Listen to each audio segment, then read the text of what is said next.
Before I start this video, I'd like to say that my intention wasn't to make a Christian video today. I wanted to alternate between attacking the New Left, the stupid social justice warriors, attacking Christians, attacking Islam, and then the third would have been attacking New Age movement. But I found this before I could find a video on Islam, so yeah, that's gonna happen today. Then it was too funny. The first 30 seconds I watched and I was like, yeah, no, this is too funny not to make a video out of, so let's get started.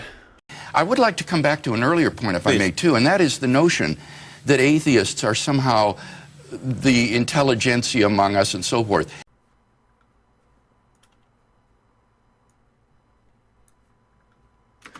So I pulled up the list of atheists in science and technology, atheists in music, atheist philosophers, and atheist authors. Now this isn't all of the atheists on the large list of atheists on the Wikipedia page. There are many more subsections, but I decided just to go through those four, because intelligentsia is a catch-all term that really doesn't mean much of anything except for the individual person hearing or saying it. But I thought, you know, science and technology, music, philosophers, and authors. That's a good band of people to say these are the intelligentsia. And it just goes on and on and on. Compared to the amount of atheists in a certain population, there are tons of atheists who are a part of the large intelligentsia, again, whatever that means. And it still goes. It's still going. This is me filling, just so that way it's just not dead air time while you look at all of these fucking atheists in these important positions in society. And again, consider how small the population of atheists there are, and then consider the amount of atheists in these important positions. And that's only 4 out of the 7 or 8 categories in which the list of atheists is on. I mean, it's fucking ridiculous. And yet you're here saying that atheists are somehow not intelligent, that we shouldn't be considered intelligentsia. Well, you know what? No, I disagree.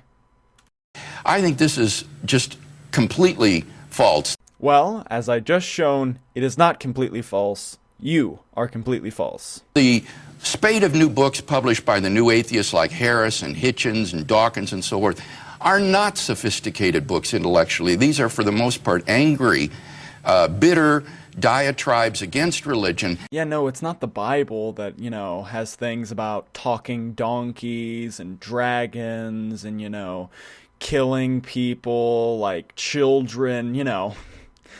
Happy he shall be, you know, dashing the little ones against the rocks and, you know, ripping babies out of wombs and, you know, of course all the stuff about slavery, you know, obey your earthly master, blah, blah, blah, blah, blah. That's not the crazy, stupid, evil shit. That's not the shit that's just vile and evil and, you know, just hate-ridden. No, not that stuff. It's, you know, God's not great or all of those wonderful and very well written. And I'm not just saying that because I'm an atheist. I honestly said that when I was a Christian, that these people did know how to write a book that was interesting to read, while the biblical writers, or those who translated it into Aramaic, and those translating it from Aramaic into Greek, and those people translating it from Greek to Latin, and those people translating it from Latin to German, and those people who translate it from German to English, those people weren't, you know, those people were definitely the ones who knew how to write an interesting and compelling story. It wasn't, you know, anyone else. It's not, you know, the people who have learned this language and know it so well and have taken college course after college course writing, and people who haven't spent their entire lives reading and writing. Yeah, those people can't write an interesting book. It's those people back in the 15th century, not the 15th century, the 15th century, you know, way back then when they had less words and less ability to put those things together. Yeah, those people, they can write interesting and compelling stories, you know, like the Bible. And while someone like Dawkins may be a good scientist in his field, when he begins to talk about philosophy and theology, he is merely a layman. You know who else was a layman when it comes down to philosophy and theology? Jesus. I'm serious. He was not educated in the priesthood. He didn't attend any form of schooling or education. He was, by all definition, when it comes down to philosophy and theology, a fucking layman. And The God Delusion is a very unsophisticated book intellectually. You wouldn't know what intellectualism is if it bit you on your fucking asshole. As a philosopher, I was just appalled at the arguments he gives in that book. Which ones? The ones that were backed up by facts or the ones that were backed up by evidence? It is an embarrassment, really, I think. Well, who's the embarrassment here? A person defending a book that calls for killing of gays and of fortune tellers and of non-believers and condoning rape and slavery. Who's the fucking dishonorable one here? The person defending that book or the person attacking that book? The person that says, oh yeah, no, the Bible, yeah, no, it's not horrible in any way, that condones, taking captive women and forcing them to marry you. Yeah, no, there's nothing wrong with that. Go fuck yourself, William Lane Craig. Who the fuck are you compared to Hitchens or Daniel Dennett or Sam Harris? You're fucking nothing. You're a fucking worm, fucking asshole compared to them. And I'm not afraid to fucking say it. I can agree, and I suspect Michael may as well. I think he would too. Who gives a shit if you agree with some fucking worm? What are you compared to them? Followers of some fucking worm? Who gives a shit what you fucking agree with and what you don't fucking agree with? If you look at the reviews, this man is respected in his field. Yes. But this book, if you look at the reviews, they're quite damning. Look at all those damning reviews! Ugh! Everyone just hated the book, it was so poorly written! If you look at the reviews, they're quite damning. I used to work with Chris Hitchens. It's Christopher to you, sir. He's a bright guy, he's a fun guy. What does the Buddhist say to the hot dog vendor? You doing it? Make me one with everything. As Jefferson said about religion in general. That neither picks my pocket nor breaks my leg. I don't mind. Do you know what the hot dog vendor says in return? Not everyone knows part two. Well, he makes him one with everything and hands the Buddhist a slathered dog. The Buddhist hands over a $20 bill. That's all he's got under his saffron robes. Munches a bit, waits. He says, no money is forthcoming. And he says finally to the vendor, where's my change? And the vendor says, change comes only from within.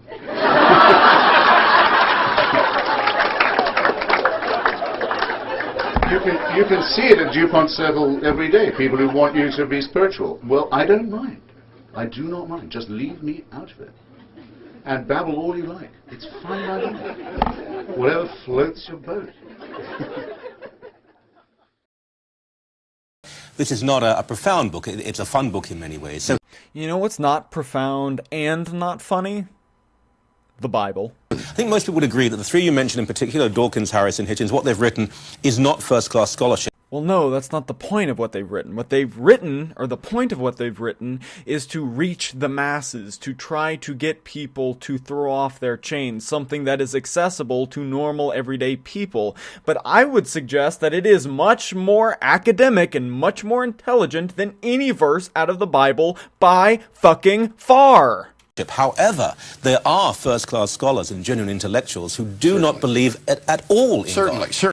Exactly. Some of them being Dawkins, Harris, Hitchens, Dennett. Yeah, those guys are first-class scholars. Much higher-class scholars than you three dunces. Certainly there are, Michael, but there has also been, especially over the last 50 years, since the late 1960s, a literal revolution in my discipline, philosophy, in the Anglo-American world, which has brought about a renaissance of Christian philosophy, such that some of our finest philosophers at our most prestigious universities are now outspoken Bible-believing Christians.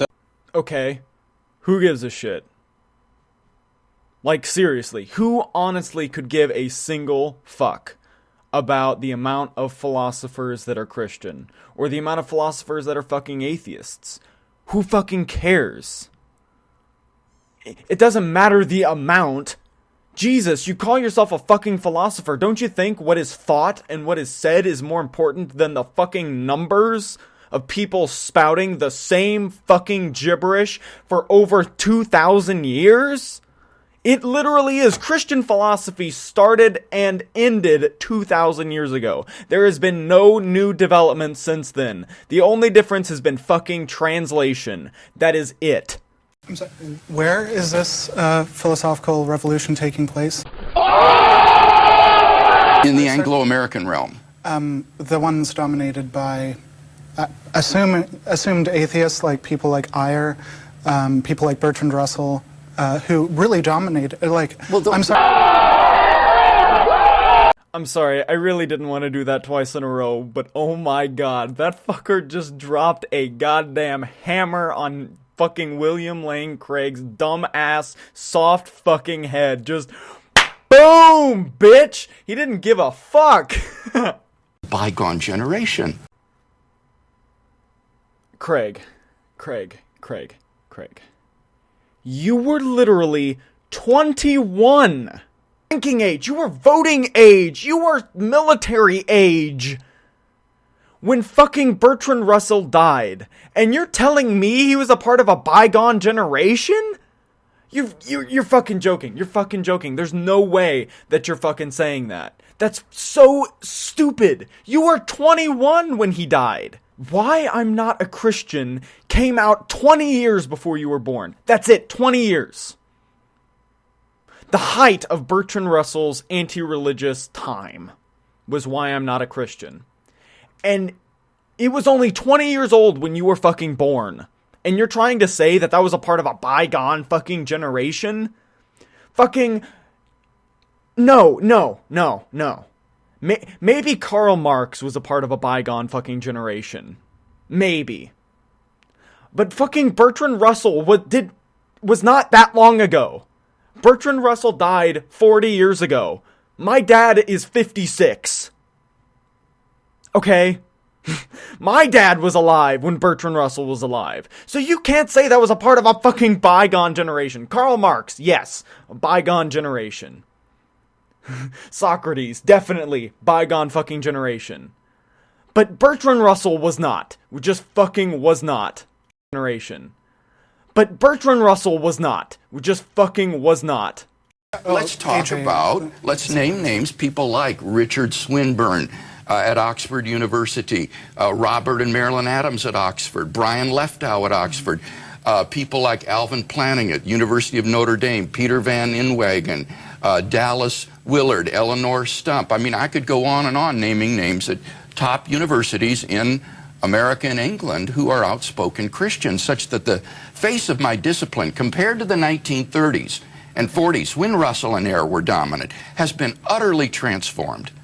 So these are the people he name-dropped. Brian Leftow, Eleanor Stump, Dallas Willard, Peter Van Inwagen, Alvin in the Chipmunks, Robert Adams, and Richard Swinburne. And these are their Wikipedia pages. There are 7 of them. He name-dropped 7 people, but here are their accomplishments. Well, that's all it is for Brian Leftow. Eleanor Stump. Ooh, a little longer. It took like 3 scrolls instead of none. This guy. Ooh, pretty accomplished. And that's it. Peter Van Inwagen. And that's it. Ooh, he lived in Granger, Indiana. Ooh. And here's Alvin and the Chipmunk. Ooh, it's pretty long. Longer than normal. Longer than the other ones. And that's it. Robert Adams. That's it. And Richard Swinburne. And that's it. That is it. And including sources. That is it. Now, let's see how an atheist would contend. Well, here we have Christopher Hitchens. I mean, he's not exactly a philosopher, but he had pretty good philosophical grounds. Now let's see his Wikipedia page. Early career, journalistic career, American career, literary reviews, political views, ideology, Iraq War, criticisms, presidential endorsements, on and on and on and on. And see, that is longer than all of these, I almost guarantee, combined. That is a literal joke. That he is bringing up these people and saying that all of these people, all 7 of them, are somehow better than Christopher Hitchens. You know what? That's a fucking joke, man. You are a fucking joke.